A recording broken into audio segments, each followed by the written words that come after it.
The smell of industrial bleach clawed at Reed Barrett's nostrils, sharp, chemical, unable to fully mask the deeper dampness rising from the carpet. It lingered in the back of his throat, faintly sweet, unmistakably wrong. Weak afternoon light bled through yellowed curtains, casting long, jaundiced shadows across the room. Dust motes drifted lazily in the stale air, revealing hairline fractures, spider webbing across the dresser mirror. Beneath the window, the air conditioned, rattled, and hummed, its wheezed, tired, strained, relentless. Reed sat perfectly still, on the edge of the thin mattress. The springs groaned faintly beneath his weight. His back was rigid, shoulders squared against the oppressive quiet. His eyes, hard, unblinking, were fixed on the grainy image flickering on the small television bolted to the wall. The local news was replaying the midday segment from Turtle Creek Park.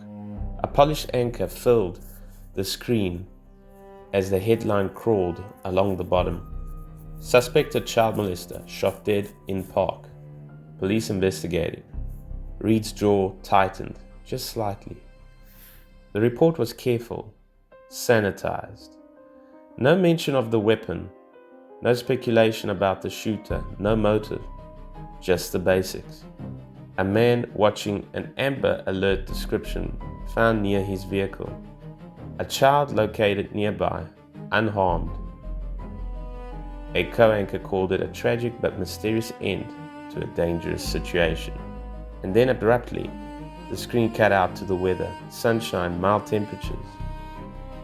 That was it. 23 seconds of nothing. Reed didn't blink. He wasn't watching for answers. He knew better. He was watching for what wasn't being said. The wording, the framing, the omissions, the machinery already turning, smoothing rough edges, making the story easy to swallow, easy to forget before rush hour. They hadn't released the man's name. No photograph appeared. The silence spoke louder than any headline. Either they didn't know who Marcus Haverly was, unlikely, or they'd been told not to ask. Containment. The room pressed in around him, broken only by the air conditioner's labored breathing. Reed reached out for the prepaid burner phone on the nightstand, cold plastic, lifeless. The motel's promised Wi-Fi flickered weakly as he navigated with practiced precision, the pale blue glow washing over his face. He accessed the encrypted cloud drive he had built months earlier, a space meant for the occupant only. Layers fell away. The file he opened was labeled plainly TX Dallas, Tier 2. Inside, fragmented notes clustered around a name. Marcus Haverly, 47. Reed had matched it to the van's registration within minutes of the incident. Haverly wasn't invisible, but he lived in the margins. Traces of him surfaced in obscure corners of the internet, forums buried behind encryption and anonymity.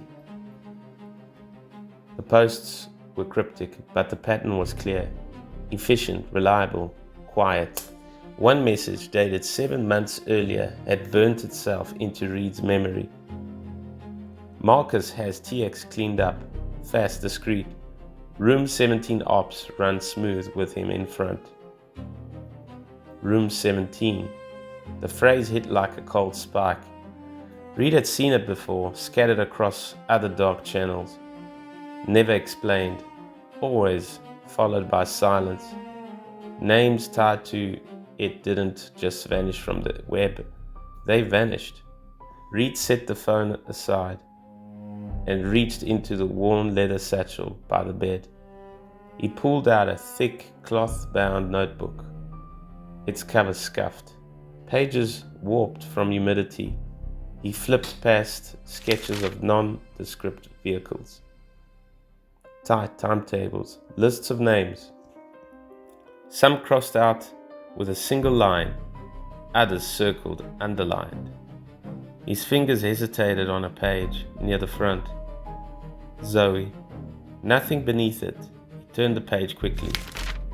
Near the back, marked by a frayed ribbon, he found a blank sheet. He uncapped his pen. The click echoed sharply. He wrote slowly, deliberately. Marcus Haverly, confirmed. Turtle Creek, room 17, active in Dallas. Status, closed.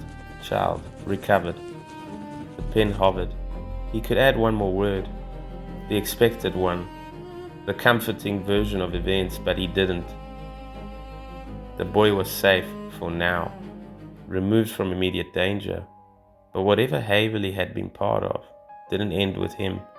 Structures like that didn't mourn missing pieces. They replaced them. The hunt wasn't over. It had only changed shape. Reed closed the notebook.